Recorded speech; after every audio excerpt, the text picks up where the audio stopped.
Works all right up there? Yes? All right, good.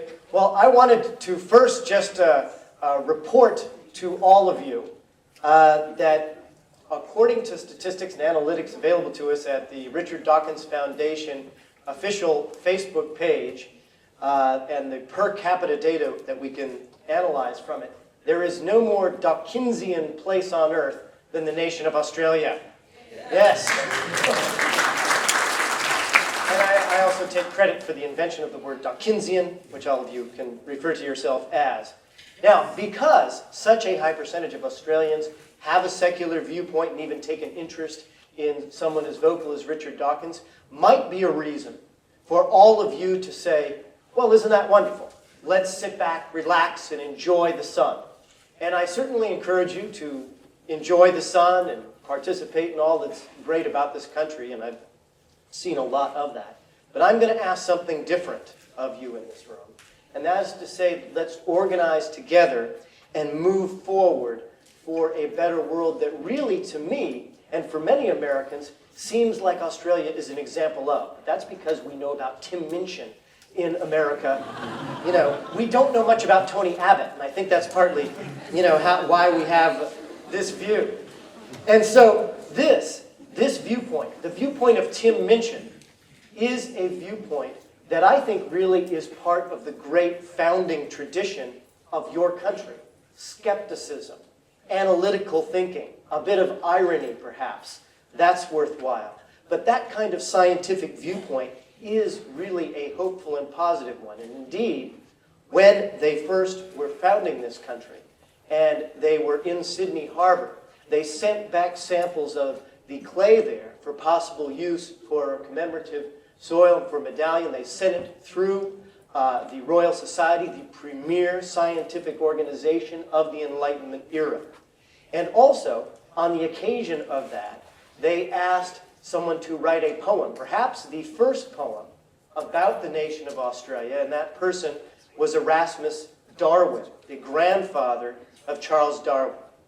And the peroration of that poem evokes hope and labor and art working toward peace, an entirely secular and beautiful vision of the world and really of the founding of this nation. And that has continued through much of the history of Australia. For example, I had the honor today of meeting former Prime Minister Malcolm Fraser, who makes very clear his displeasure when the separation of church and state is threatened in this country. This man is a great international human rights advocate and someone who is an example not just for Australians, but to us all. And of course, Bob Hawke, who can down a pint in official record time. That, to me, is something that really commends Australians to me significantly. And he also helped move this nation forward. And he, in fact, is someone who expressly is not religious. So you have a lot of values from your founding and forward that are deeply secular and valuable. And so for you, you might look to America and say, they're so different over there in America. But I want to offer somewhat of a cautionary tale from my home country.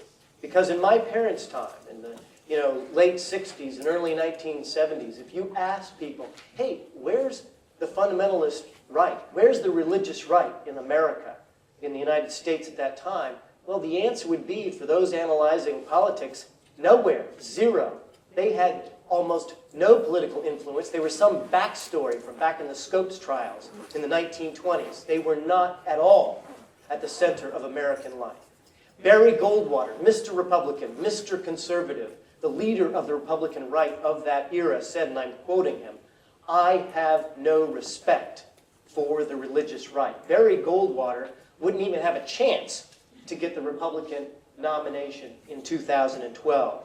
So something changed in America over these last 40 years. And you think about that era in American history when our greatest leaders, the Kennedy brothers and Dr. King, were struck down, and the nation was crestfallen and somewhat at sea.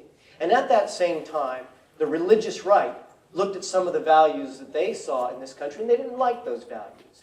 And I must say, to their credit, they organized. They organized very effectively. They organized, particularly at the school level and at the local government level, for the religious and fundamentalist viewpoint.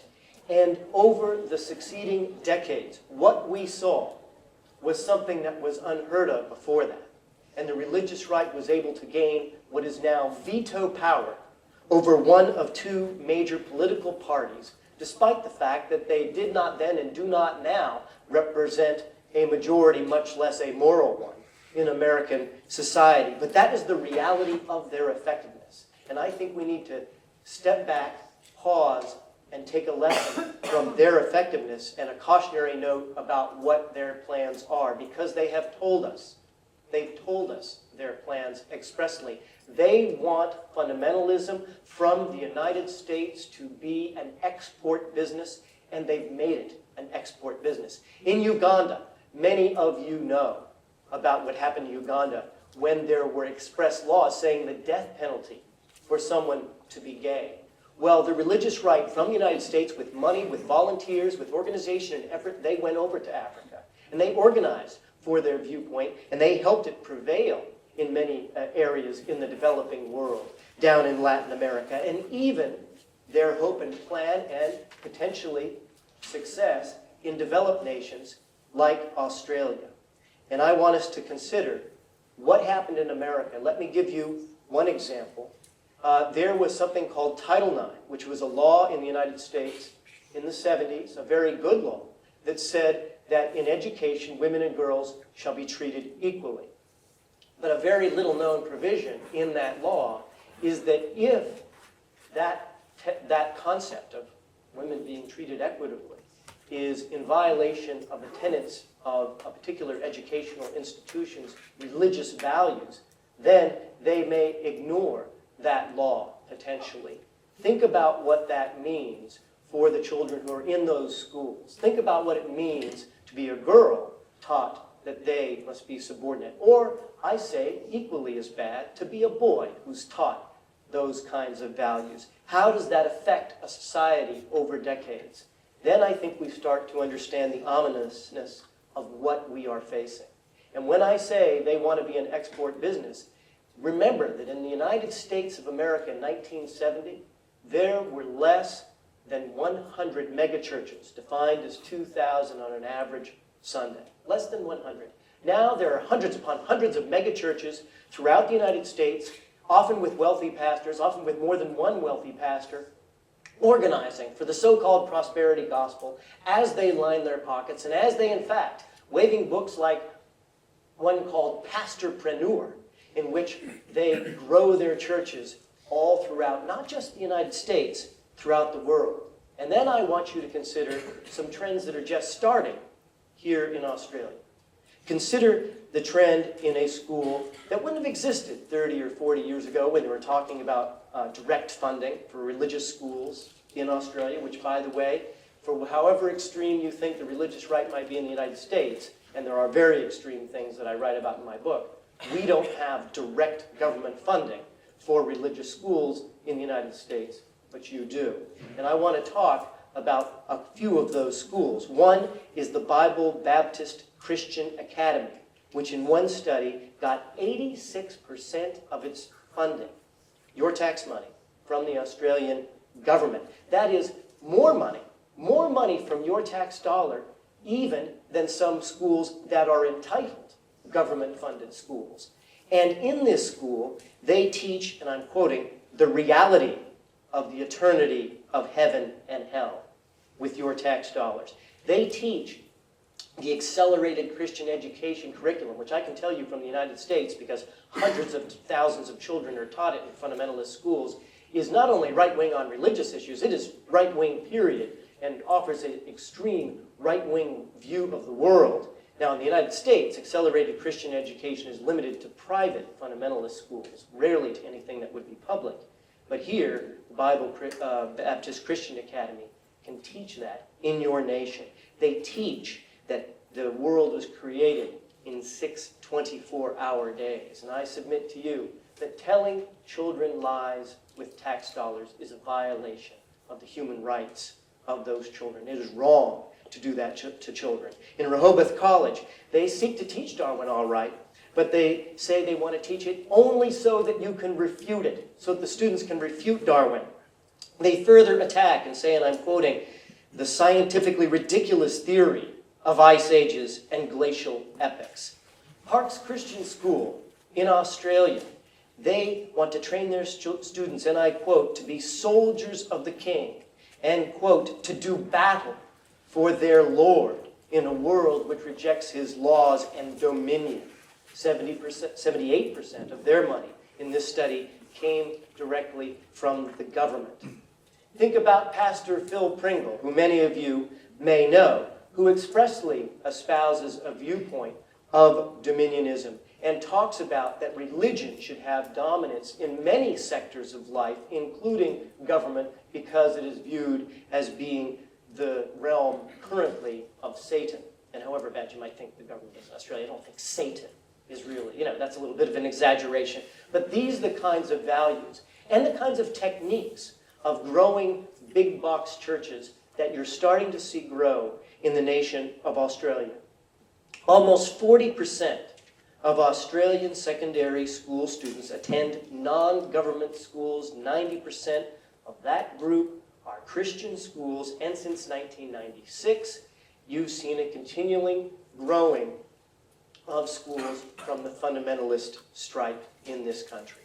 Now cast your mind back to America 40 years ago in my parents' time, where I can assure you that people did not think the religious right had a chance of having such influence in a country. And let's consider also what it might like to be today, to be a child in an Australian school where they have special religious education. And if you don't want to participate in this education, well, you can sit out in the hall, you Jewish kid, you Muslim kid, you agnostic or atheist child. What would that feel like? What kind of divisions does that create in a society?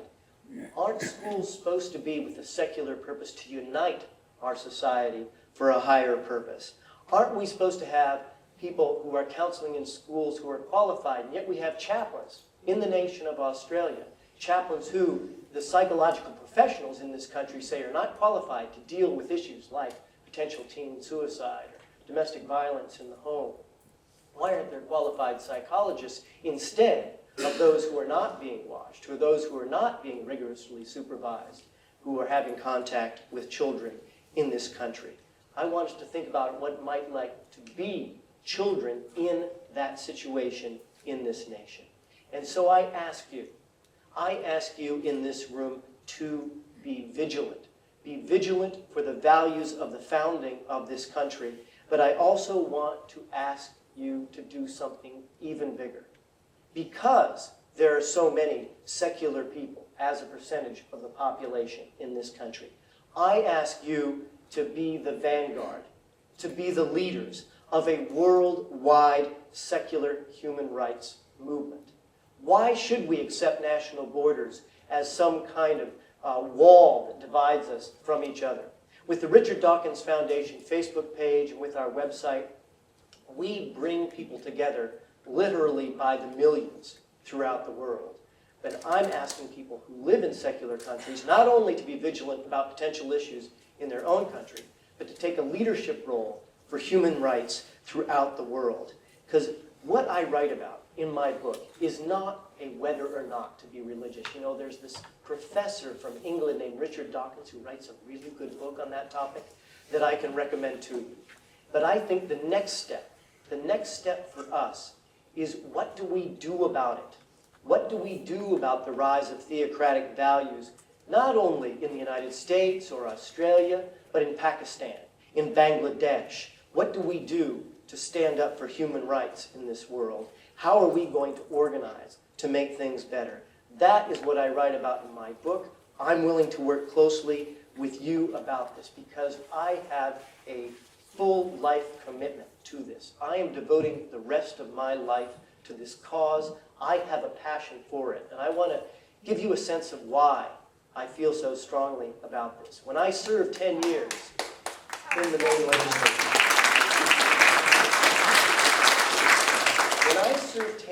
the Maine Legislature, which is not Alabama, by the way. You know, we're part of the allegedly the more enlightened part of the United States. But what would I see when I sat around the Judiciary Committee, where we oversaw equal rights for gay people, where we oversaw a woman's right to control her own body, or those who sought to take that right away. I would often see before me, testifying before the committee, as is their right, people from religious and fundamentalist organizations. And they would often use a word, and that word was moral. They would continually use this word moral. And the implication was, because I believed in equality for gay citizens, because I believed that women should control their own bodies, that therefore I was on the other side of some moral line. But particularly as I saw how laws in the United States affected children, and affected children in education and healthcare with religious bias in law, I started to ask myself the question, where did they get the trademark on this word moral? Because, you know, I don't happen to think that the word moral should be so overly focused on your naughty bits. You know, I have a bit of small-town values about sexual issues from back in my small state of Maine. Those values are two words: consenting adults. And then another couple of words: mind your own business. Mind your own business. Because moral means something bigger. We are bigger than that.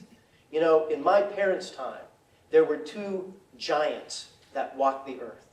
One giant was 5'6", and his name was Martin Luther King.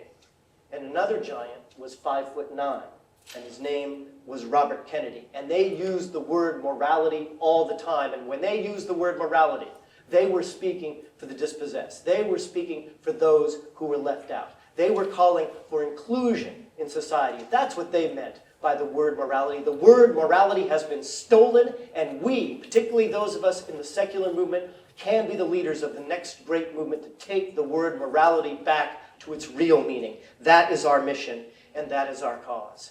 That's where we need to go.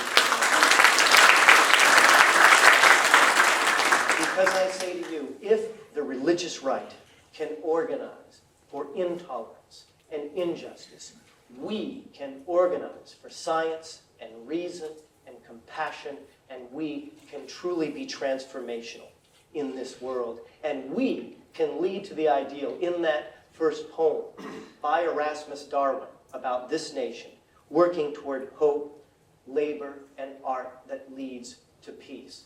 That is our vision. It is your vision. That is our shared vision of this world. You know, in all of my jobs, whether in the legislature or working in Washington for secular values, or now advocating and organizing with the Richard Dawkins Foundation, I have focused, including in my book, on the nitty-gritty, the details of analyzing public policy, working and organizing with you to change society, to have causes that can truly make a difference. I love that detailed strategy and policy work. But I want to take a moment to step back and think about the ideals that inspire us and inspire our values. Yugen is a Japanese word meaning a profound, mysterious sense of the beauty of the universe. And it might be the world's second best sensation. I mean, no, I'm not talking about sex. Something that is even more exalted than the value of Yugen to us is that, as wonderful as Yugen is, the most transcendent species feeling that we can achieve is something more important. There is a higher pleasure, a greater challenge that can only be met if we first face the world as it is.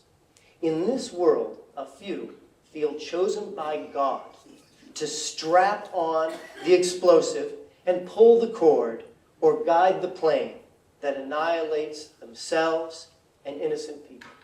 In Baghdad, in Pakistan, in the towers, a few more feel chosen by God to machete the other guy, the free thought blogger in Bangladesh, shoot the secular politician in Tunisia, blow up the post office in Oklahoma City. Thousands more feel chosen by God to embrace so-called faith healing, placing a cookie tray underneath their daughter's infected leg as the pus drains out. No doctors, please. We're chosen by God to hurt our child. There are millions of good and decent and honorable religious people. Yet it is also true, it is a fact, that there are millions who feel chosen by God, or worse yet, are taught the so-called truth, that the gay person is mutated, the woman shall be regulated, the child shall be indoctrinated.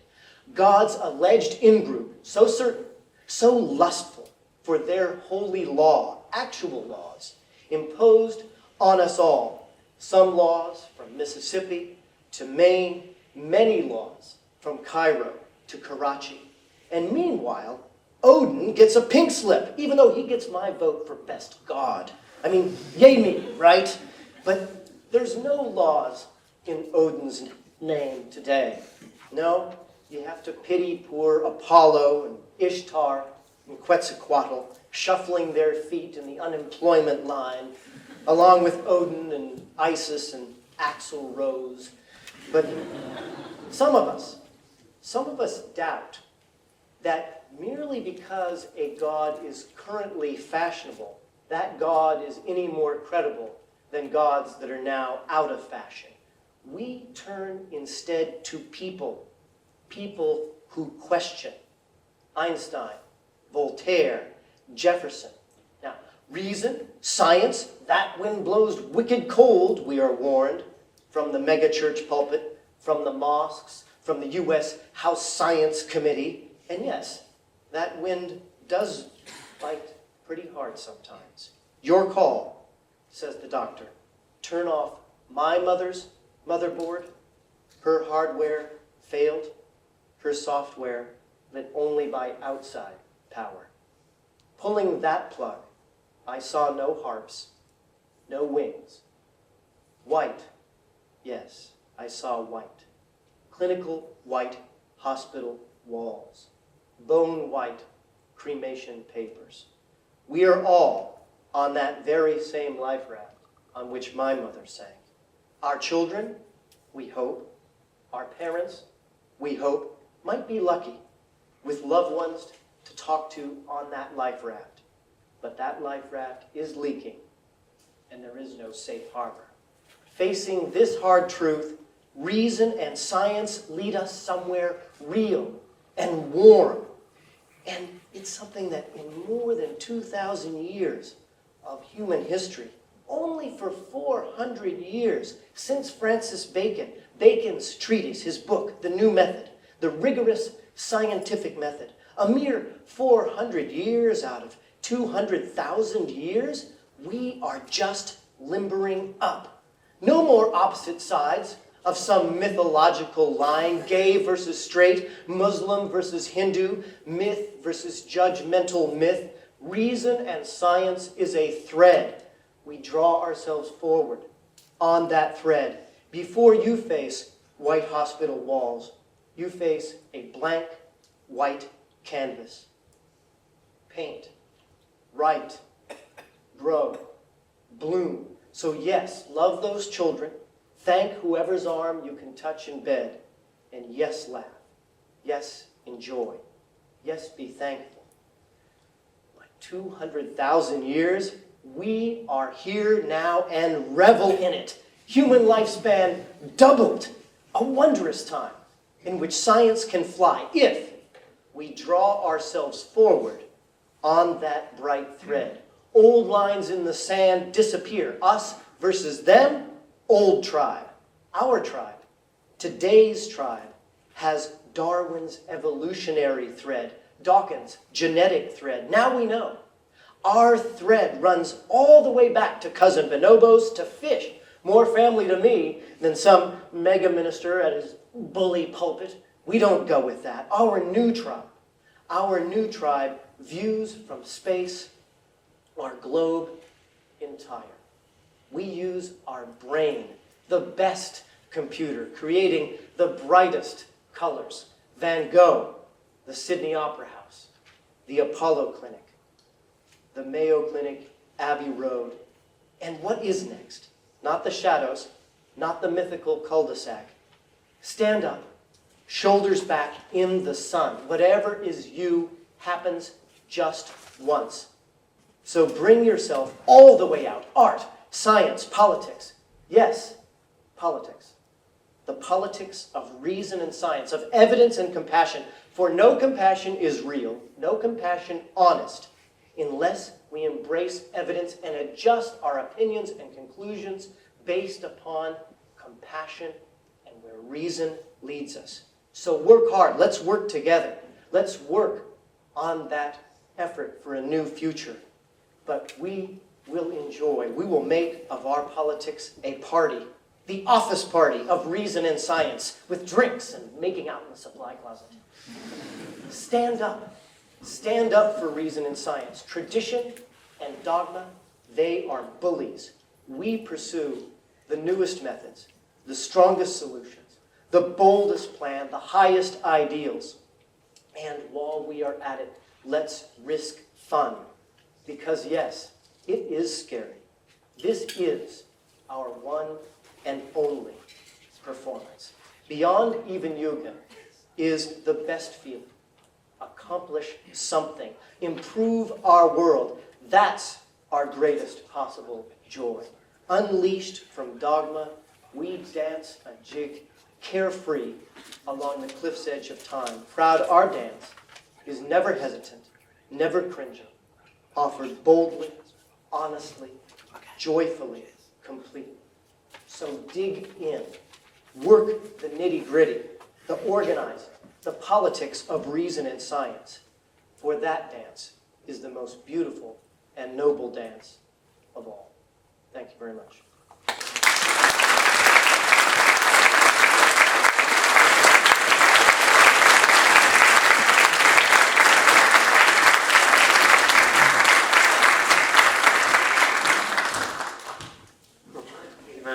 We're going to grab some seats. We're going to sit down, and then we'll, if people have questions, we'll go through and we'll bring a mic to you. So okay, let's get comfortable. Thank you very much.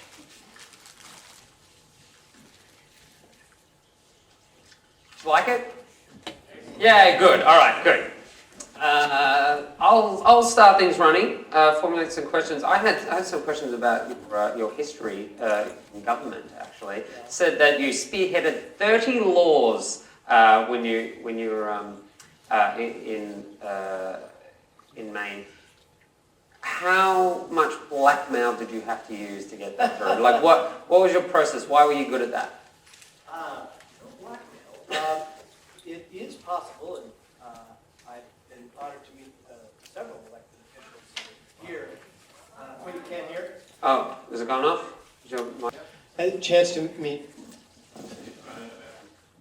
several elected officials here in Australia, and I'm sure many of them have had the opportunity to pass legislation that's meaningful.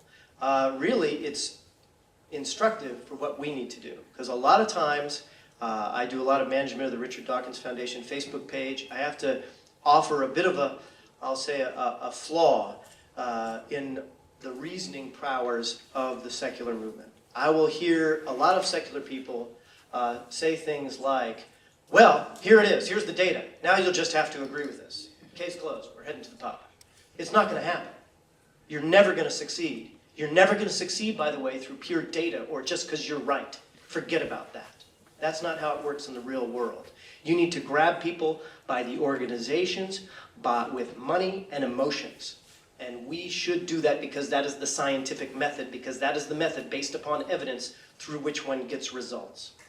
So if we want to have a secular society and ensure it remains secular here, return it to secular in America, we need to organize. And just what I did in the legislative process is I worked every single member of a committee to get a law through. Then when it went to the floor, I had to work every single member on the floor and then go and work the governor and build coalitions.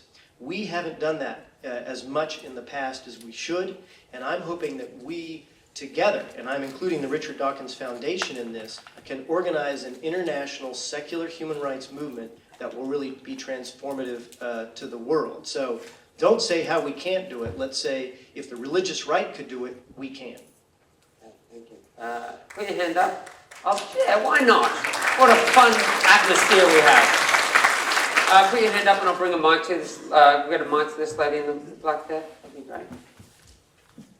Hello. You were mentioning how churches are on the rise, or numbers of churches are on the rise. Do you have a theory as to why that is? Apart from the politics and the lobbying, is there something you sense in society? Maybe I'll clarify. I don't think they are on the rise. And in the United States, the numbers show they were growing until about 1990 in America.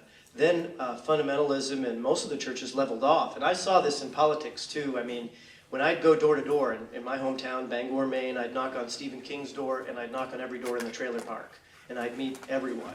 And I'd go on Sunday mornings. And I saw even the course of my 10-year career that as I'd go around Sunday mornings and campaign, there were more and more people who were, you know, as the Beatles said, doing the garden and digging the weeds, and fewer who were at the church. And the religious right, what they have done, in the United States anyway, is they've sort of plateaued, they've maintained their numbers, but they've really not grown that much. Who has grown? I'll tell you who's grown. Secular people have grown significantly. We haven't organized as much as we should in the United States, and that's part of my job and the foundation's job and a whole lot of people's job, working together.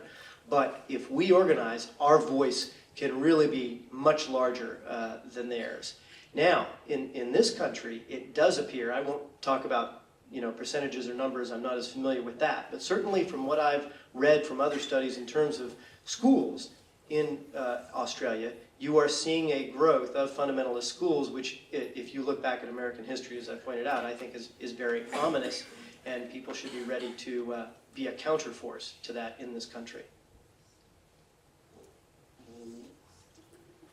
Wow, you're really keen. Okay. Well, we've only got one mic on this side, so we'll take. Yeah.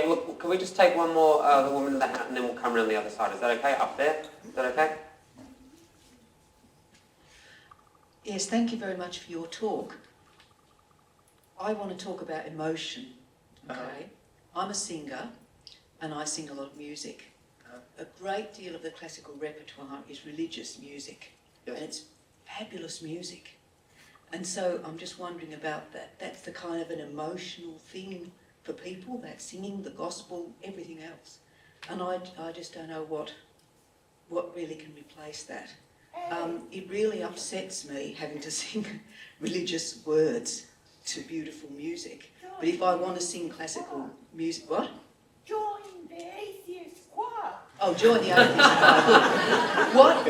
choir. What I really am saying is that for centuries the church has had all the money and they've paid the composers to write all the music, and what I'm saying is that we need some more written that is not religious. You know what I mean? To kind of to unite people emotionally. Well, I think you got a great point. I used to be a disc jockey, and my private passion is listening to music, and I think you're right, and I love a lot of religious music. I think it's great, and there's really wonderful things that have been offered in that realm. To me, it's like cathedrals. I love the architecture of cathedrals and have no bones about that. However, I will say, I posted on the Dawkins Facebook page and posted a few non-religious songs and said, throw out some of your own, and we had hundreds of songs. I'm going to actually write something about that. And I got to admit, because I have an opinion, since you brought this up, I'm going to offer my rather distinctive opinion on it, because a lot of the so-called secular songs are one of these songs that says, you have to agree with me not to be religious, will you agree right now? And, we're going to be so earnest, we're going to drive you insane. That's not what I like to see for secularism. What I want to see is wit and energy, and that touches upon that, but really offers the joy of the Enlightenment.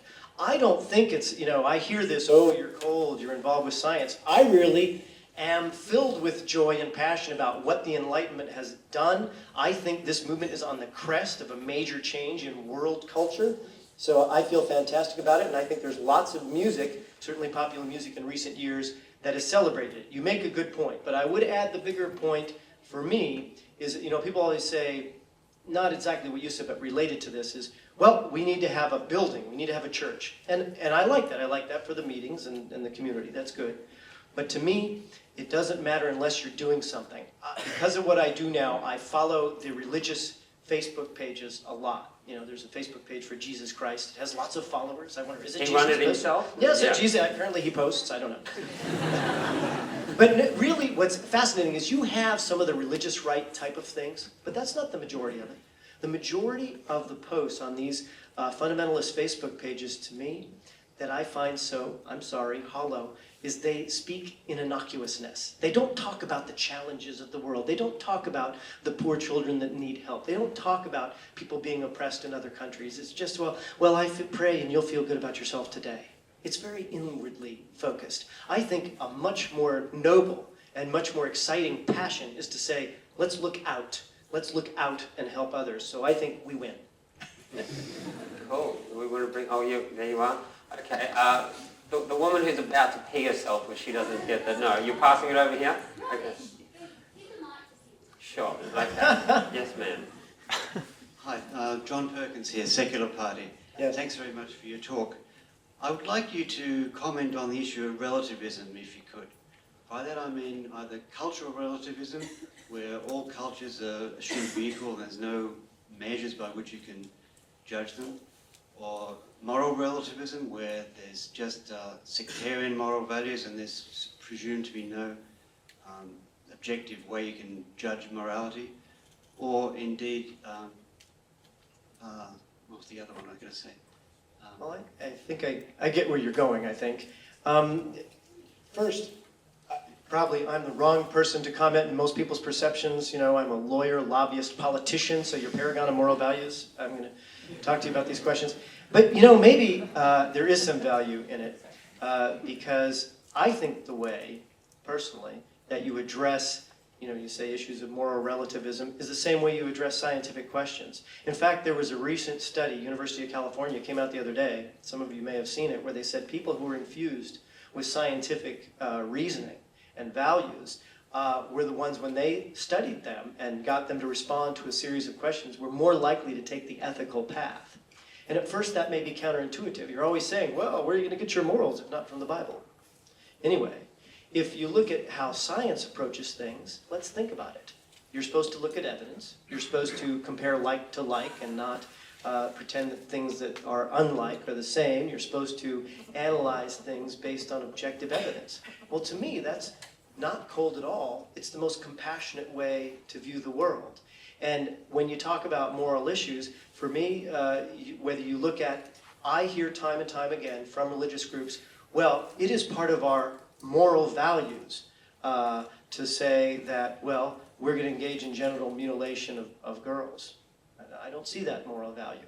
Or it's part of our heritage and moral values that we will discriminate against gay people. It's part of our heritage and moral values that say that women shall be denied control of their own bodies, or that someone at the end of life cannot control their own body. To me, an objective and analytical approach leads one to an ever-improving sense of justice. Thomas Jefferson was very imperfect, and there were many faults with Thomas Jefferson, and we could catalog many of them that were horrible. But he set out a standard, a set of values that says, let's keep moving forward, let's keep trying to improve ourselves, and that, to me, is both the scientific method, and I think the best definition of moral action is continual improvement. Sorry.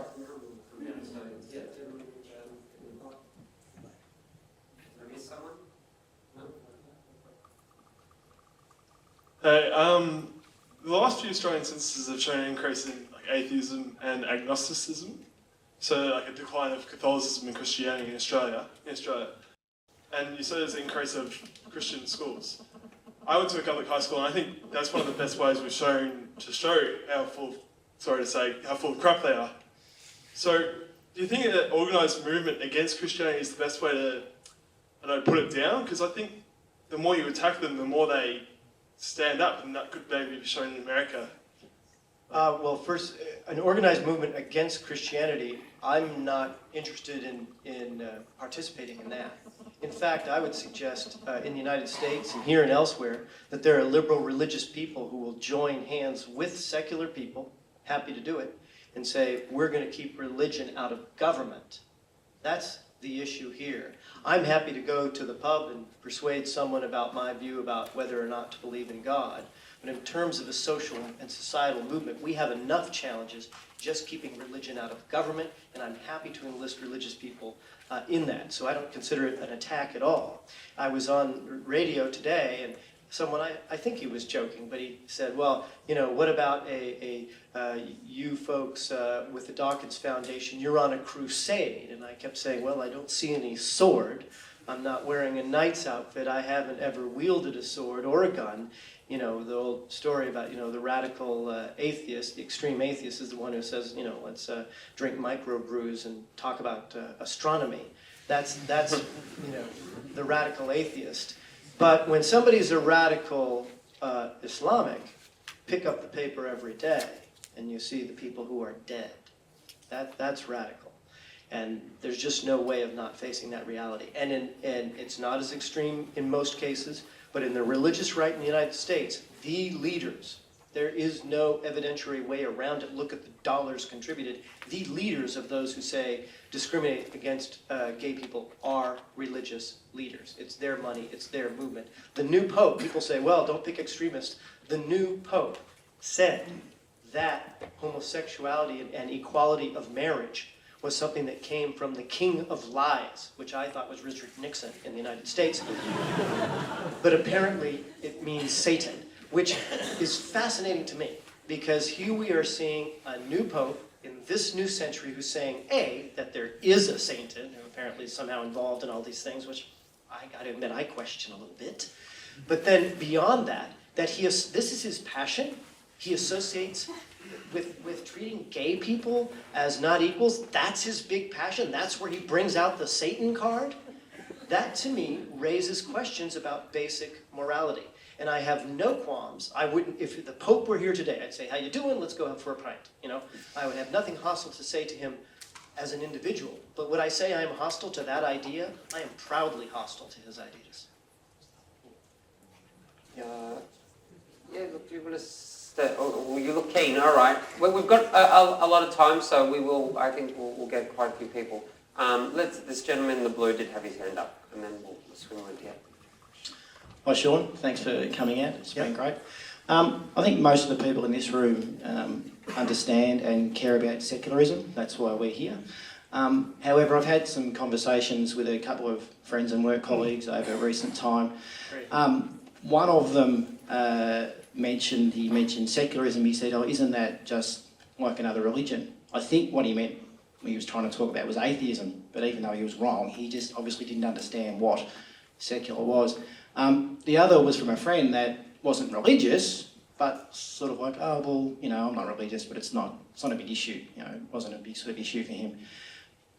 People here will hopefully care and act. What about the general population that maybe doesn't understand, maybe a bit apathetic? What could we possibly do to get them involved and care? Well, in America, our strategy at the Dawkins Foundation, and the one that I articulate in my book, is maybe to give them something to care about. I think it's a valid criticism of some portions of the secular movement or the humanist, atheist, skeptic, whatever word you want to use, movement, to say, A, we're right, that's done, as I've discussed before, or B, there is a cross on a hill in San Diego on public land. Let's get furious about it. There's 10 Commandments that are on the State House grounds in Alabama. Now, mind you, as an attorney, and if I were a judge, I would strike those down and move them off public land in a heartbeat. So I certainly oppose them. But if you're talking to what in the States we call Joe Sixpack or Soccer Mom, I think if you say to them, hey, I'm really mad about a cross on the hill while you're driving to work and trying to feed your kids, most of them respond with a shrug of the shoulders and, you know, come back when you've got a real issue. And I think we in the secular movement have fallen short in providing the real issues. In my book, I go through 10 areas of law. Everybody knows about the oppression of women's rights because of religion. Everybody knows about the oppression of gay people because of religion. And they should know about it because those are the primary motivating factors.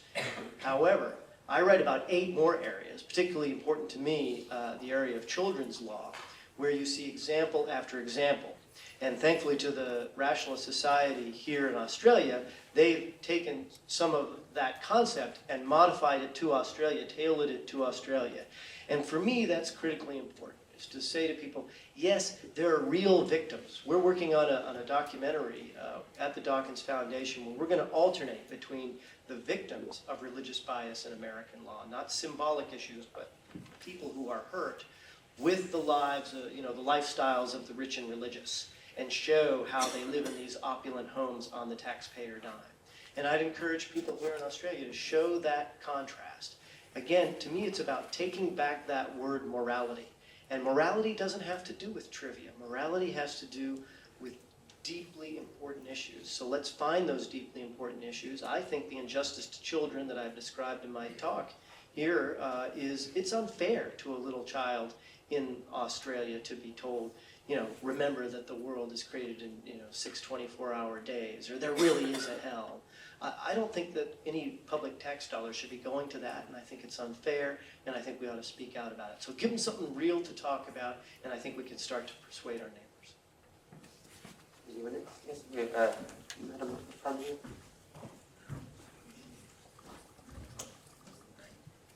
Yes. Thank you. Hi, Sean. Given that in recent weeks, I think one, possibly two states in America have brought in laws to create personhood at conception, Yes. thus bringing an end run around Roe versus Wade. Firstly, if that was to happen in, say, Maine, what would you do about it? And secondly, how do you counteract that kind of religious influence on legislation that deliberately tries to go against what is already made law? Yeah. Well, and I forget the phrase you used, but it doesn't try to go around Roe versus Wade. It directly rejects it. And I'd argue that those types of statutes that you correctly point out are statutes which are unconstitutional under Roe versus Wade, under the American Constitution. And that's a decision I defend, by the way. I feel that when you look at it analytically, courts make lots of decisions about where to draw lines. No one objects. There's hundreds upon hundreds of decisions like that. And what they were getting at was the ability of a person to control their own destiny and their own body. That's really what it comes down to. And the right to privacy, people always say, oh, this is something made up by the courts. Well, it was something that was not controversial. In 1965, before Roe versus Wade, which was 1973, they decided Griswold versus Connecticut on the exact same principle, right to privacy. And this had to do with contraception, and no one, including the right, questioned that decision. And I think the principle continues to play forward with that. We need to stand up for those values and be clear about people's right to choose. But I also think the biggest next step is really to provide that counterbalance. And if there's one hope, one goal that I hope I could leave you with, and I would stay, in the sense of the Richard Dawkins Foundation would stay involved with you to work internationally on these issues, is the lesson that we need to provide that counterbalance. When I was in the Maine Legislature, I served 10 years. 10 years. I saw the religious right all the time. Never once, not one single time, did someone come to me and lobby me, or even as a citizen say, hi, I'm here representing the humanists, or I'm here representing the rationalists, or I'm here representing the atheists. It did not happen, not one time. Politicians are just not going to react to something that doesn't exist. We need to get into the marketplace of ideas, and that marketplace is largely politics, which some people don't want to sully their hands with.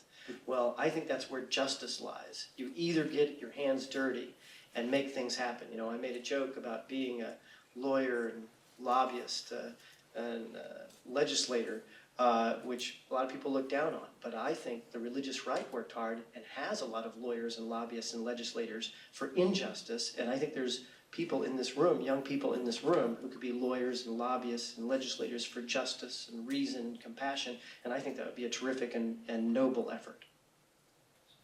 I'll stand this side. And I think this gentleman up the front, though, having seen up first. Yeah, I'll come back to you. I'm just curious. I mean, there's a lot of money in religion. Do you Yes. think there's, probably not so much in Australia, but in America, do you faith healers?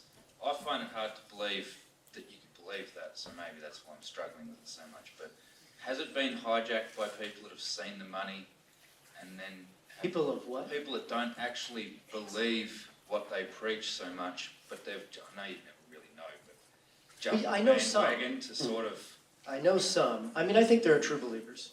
I meet people all the time who are now joined with us in this effort, who were previously religious and who tell me they were sincere believers and they bought it. And a lot of times, some of the people I meet in the most pain are people who were in that world, truly, particularly the fundamentalist world, where they really felt guilt about, oh, you know, I'm a guy and I think sexually about other guys, or, you know, at some extreme, no, I touched myself, and, you know, it really is a sin, and they really believe it. And I feel, how could you get through life? I mean, that's very horrible that they're teaching you these things. So I believe there are sincere people, and I believe there are sincere ministers and pastors, rabbis, imams. And of course, in the case of people like Muhammad Atta, we know he was sincere. We know by his actions how sincere he was. So that exists. But on the other hand, the money talks in this world. And it's not as true in Australia, although look around. You're seeing, what's the name of the minister who said, what's that where, here in Victoria State, was it Black Saturday, where so many people died? And Nalia said, well, this is some form of God's wrath. This is the type of con artist, or maybe true believer, whatever he is, but these are the kinds of fanatics that you really need to watch out for, and a lot of times they can generate a lot of cash.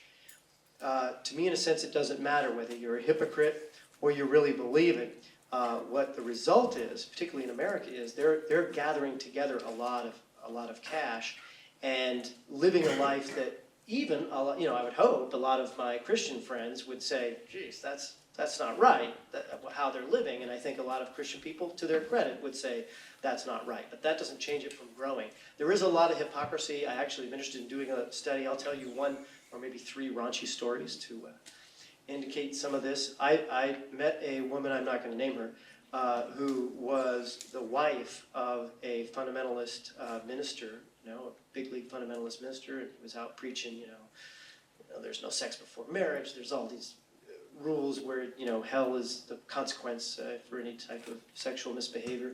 And then he would bring her in the weekends, and they would have like orgy type situations, and then go back out and, you know, preach the exact opposite. I knew another woman who said that this is her mom. How do you know all these women, by the way? Just a small example. Yeah, sure. But so this other way, her mom actually was in an affair with a minister. He said she was sleeping with him, he was married, and he was saying, yeah, we go to strip clubs, we use the money from the church and go and have a great time. Now, do I think that is the majority or all? I don't know. But I think it is not insignificant. I think if you asked 30 years ago and said, well, how many priests have problems with sexual misbehavior? Many people, I think certainly my parents and others would say, that's a, you know, minimal, that's really, you know, a small percentage. I worry that in the fundamentalist world, when you look at the nature of that culture and sort of the ego trip that it creates, that there's a lot of abuse, maybe of a different form, but a lot of misplaced use of power that's utilized there. The bigger question for me is, are we going to call them on how they're using that money? Or are we going to call them on their preaching of hate? And whether they're hypocrites or they believe it or not, a lot of times that's what it is. And the government, particularly in schools, shouldn't be helping. Before we go to the next question, can I just get a quick scan of who's got questions? If you just put your hand up. You know, we can talk in a pub. I'm just saying, wherever that pub is. How are you feeling? We've still got a bit of time. Oh, no, I'm great to talk, but I'm actually serious. Anybody wants to talk more? Okay. Let's meet somewhere. Okay, Yeah. we are going to the pub afterwards, and you might get the third story out of him if he has a few points. So we'll go with this madam here, and then we'll start to head back around. I'll get to you. Don't worry. 2 hands doesn't make me come over faster, but I appreciate that. Yes, go for it. Hi. I'm wondering how much research has taken place in the destructive effects of spiritual faith, and I mean, do you think that research into how like the systems we live by are impacted by spiritual beliefs, such as the hierarchy with God at the top, like the capitalist CEO at the top and, you know, wage slaves at the bottom. I'm wondering, do you think that could help bring about more human rights-based legislation? I think it's one good way to expose the truth. I know I was with Richard Dawkins in Charleston, South Carolina a couple of weeks ago, and I would assume the results would be different in this room. But in that room, he just asked people to raise their hand if they were alienated from their family because they chose to have a secular or non-religious viewpoint. And it was really about 50% of the people in the room that where families were torn apart because of an opinion. Now, I have family members and close friends who are religious. It wouldn't cross my mind to say, get thee away from me, sinner, because I disagree with you on an issue. In fact, I might say, let me tell you my reasons. But I would not say, I hate you, never be near me again. But this is what these folks were experiencing because of an idea, because of them expressing their conscience. So, and this is in a society which purports to be an open and free society and generally does have secure free speech. But also on the Facebook page, it's been a tremendous window opening for me. I mean, I read about these things in the paper, but now I'm having people communicate to me directly at the Dawkins Facebook page where they'll say, yeah, I just got a message. I live in Pakistan. I said I don't believe in God, and here's this message that says, you are an infidel and you should have your head cut off and go into hiding. I mean, think about what it would be like to live in that world. The guy, when I mentioned earlier about the free thought blogger in Pakistan, I mean, he typed things on the internet, and somebody took a machete and smashed through his head. So there's a lot of strife from that. I think we should expose it both in the kind of less horrific but still deeply sad kind of example that I gave from the United States, but also expose what we're seeing around the world. And also every time somebody says, well, aren't you being strident? I'd say, well, I think the machete part, that's strident. That's strident. But when somebody says, I disagree with you about your idea, I disagree with you strongly about your idea, that's not strident. We'll take one more from this side. I think this gentleman up here had it first here with the longish hair. Hi.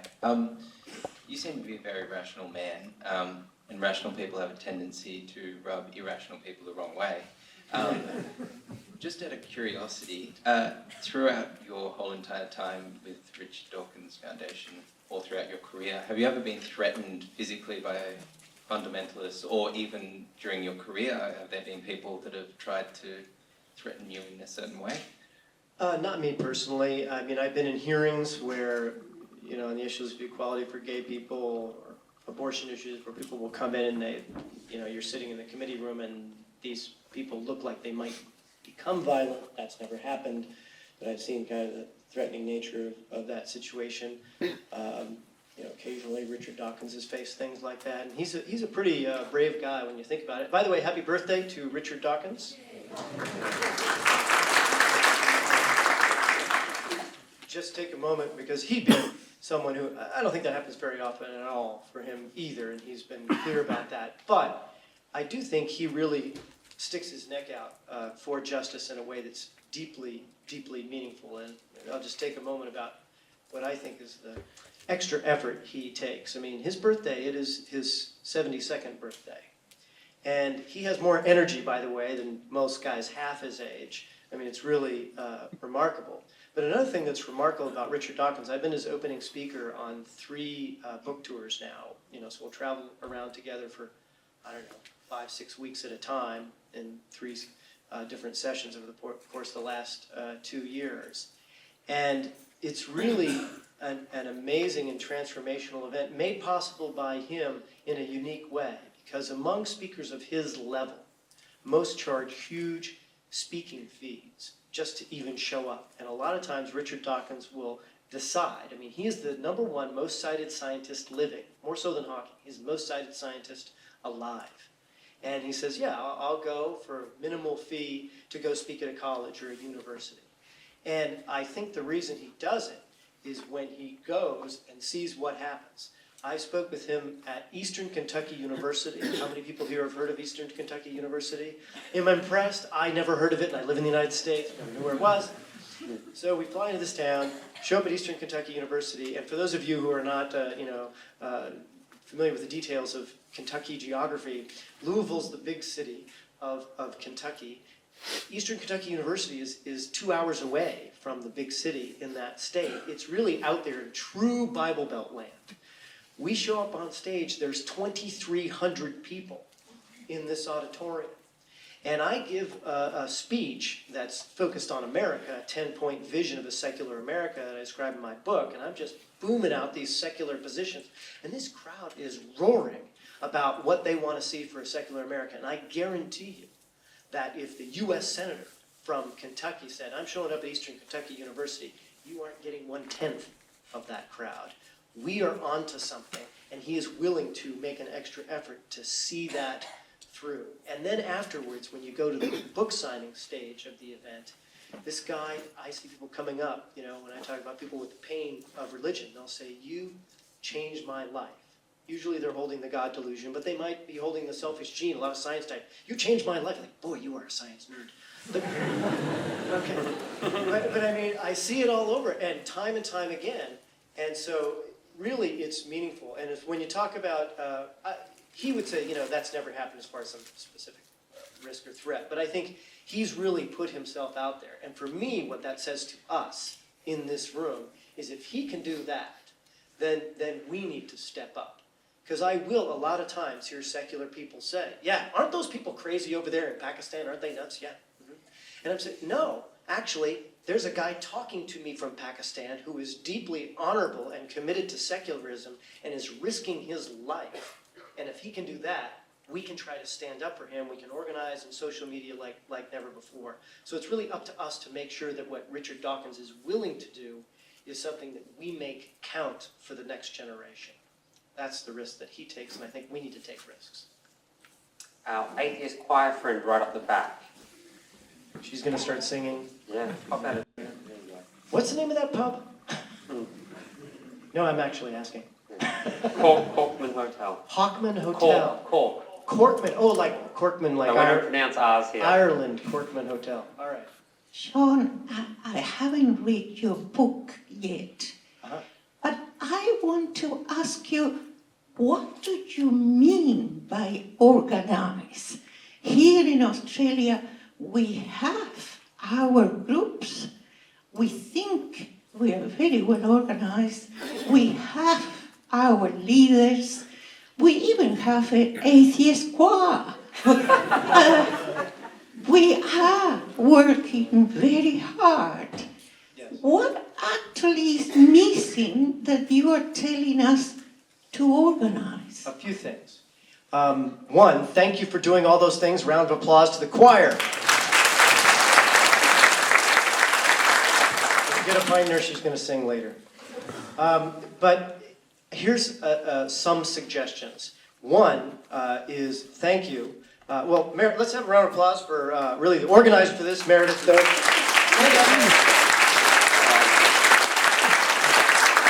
But as I said earlier, taking in the U.S., the reason that I worked on the 10-point vision of a secular America was one, because these are injustices. They're just wrong and we need to speak out about them.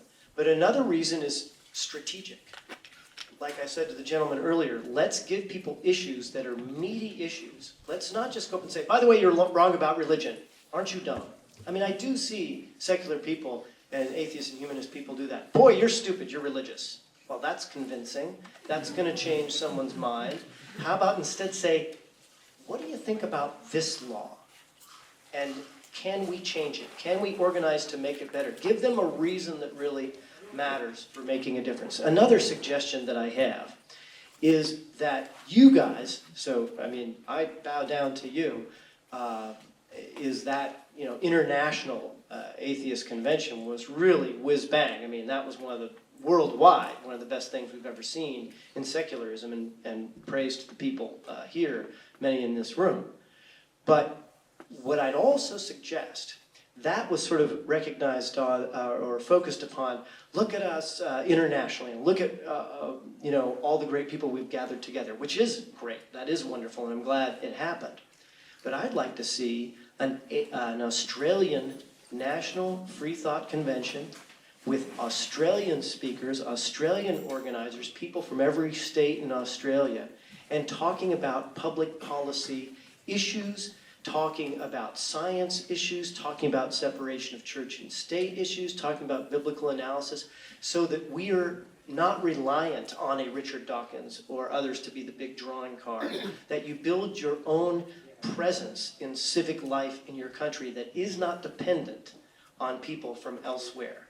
And that just like, I don't know if you have it here, but the Rotary Club or the Civil Liberties Union, you make your presence known by organizing without the need of outside help. And I think the spark of having issues that are really important to talk about is meaningful. And then another suggestion. I meant when I said, I think that secular people in Australia could be real leaders for the entire world. Why not say, let's have a Human Rights Watch effort for violations of civil rights? Why not help to make it a worldwide issue, which we can help you with at the Dawkins Foundation, when someone is macheted in Bangladesh because they type something? Let's make that something that we publicize internationally and show that we care about this. A lot of times I'll see all the time, and I see it even with the Dawkins Facebook page, where they'll say, well, that's over there, that's some bizarre, distant place, Bangladesh or Iran. Let's say that we're going to organize for this and be voices for this because it really matters. And I think if you have those three prongs, focusing on the policy here, organizing for issues here that focus upon substance, and then organizing internationally, that you have a real basis for a movement. And don't tell me we can't do it. The religious right did it. We can. I think we've only got time for a few more maybe, so if we'll take this gentleman over here. Okay, we've got just under 10 minutes, the gentleman in the black shirt. Hello, thank you, Sean. Just a couple of comments I'd like you to elaborate on. The one is the delineation of science from imperial domination. Why I say this is because traditionally it's the left that have been supporters of atheism, but in new atheism, left support is not that optimal. So we need some strategy there. I mean, I have some things intellectually, but in broader strategic terms.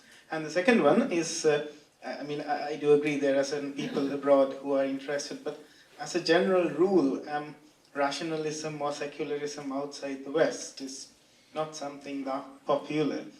What foreign policy alternatives or UN-based things or whatever could our governments do? So okay, the two are kind of related, but well, I think, let me address the second one, because I think I've addressed that a little better, is that I think we need to organize to speak out to the United Nations about these issues. I also think we have the ability to start making heroes of people. There are a lot of people. At the Dawkins Facebook page, I get to look at the analytics and I see that we have thousands of people who come from Arab nations, Muslim nations with severe laws, who are signed up and liking the Richard Dawkins Facebook page and interested in what we are producing. And then I'm hearing about people who are taking risks in their countries. And I think if we start to highlight these people as the heroes that they really are, that can be something that can garner international attention. And sort of these national boundaries, people say, I don't believe in, a lot of times I'll see people posting about, well, I hate nationalism and I hate patriotism. And I understand that thought. But I guess when I think about America, what I think is positive is the concept of the Bill of Rights and the protection of individual rights, particularly the First Amendment and the no establishment of religion. And I think people should feel exalted about that value.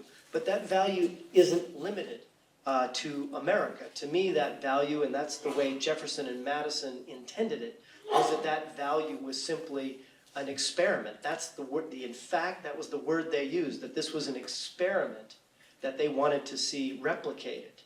And I think that it's up to us in the more secular societies like Australia and others to start saying, let's get our experiment replicated, and let's make sure that when we're looking at where experiments, if you will, have gone wrong in other societies, to try to say, those are our brothers and sisters in those countries, and we're going to be the ones speaking out about those issues, and maybe not so much, you're stupid because you're religious. Cool. I think we have time for one more, and then we're going to go to a raffle. So, Madam, which seems the only one with their hand up. How convenient. There you go. Thank you, Sean. I'm actually really glad that you raised the issue of human rights. Australia doesn't have either a constitutional or a legislative Bill of Rights. Yeah. Victoria has a Charter of Rights, which has got, it's better than nothing, and the ACT actually has a Human Rights Act. So we in Australia are tending more and more to throw around, oh, we've got these rights, we've got this right, we've got that right. We don't.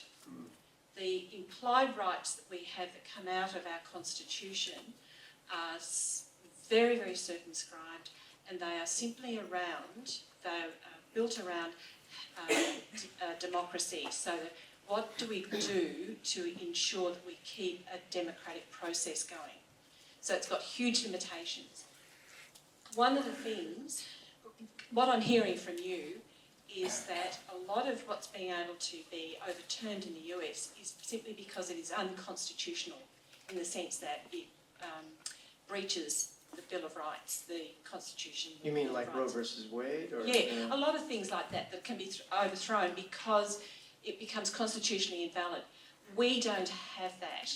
And so it seems to me that in this country, one of the things that we really need to be going for, regardless of what Rupert Murdoch and his press say, is we must actually go for a constitutional Bill of Rights. Because if we've got that, then we've got a really, really good baseline to be able to promote all of these other things which are about individual and collective good, and taking away the things that actually are damaging people. And we've got a baseline to be able to do that. So I'm not actually asking you a question, but I think that there is a really big issue here for Australia. Well, I'll just comment in closing about it, I guess, is that I wouldn't presume, as a non-Australian who hasn't really analyzed the constitutional issues, to impose my answer. So maybe you're raising something that's very valid.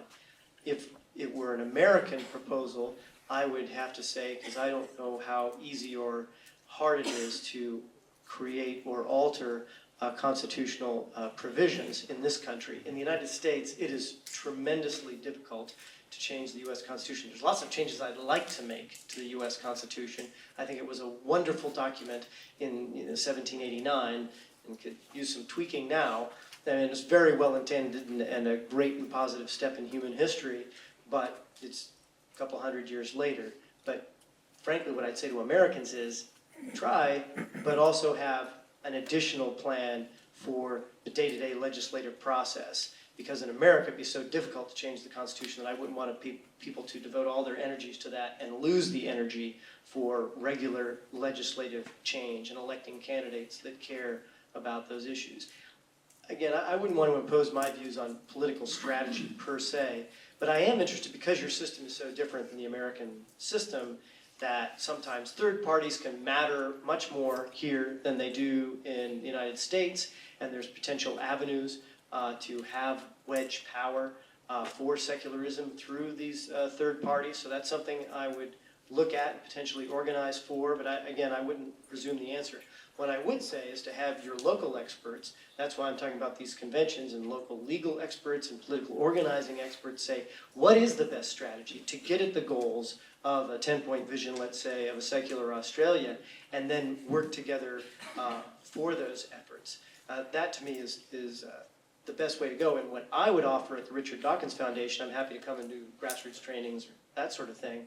But the other thing we really can offer that's pretty powerful is with our Facebook page and our website. When you've really got something going, either a major national convention or some major issue that requires some focus, we can really help shine some international light on that that might be helpful and meaningful.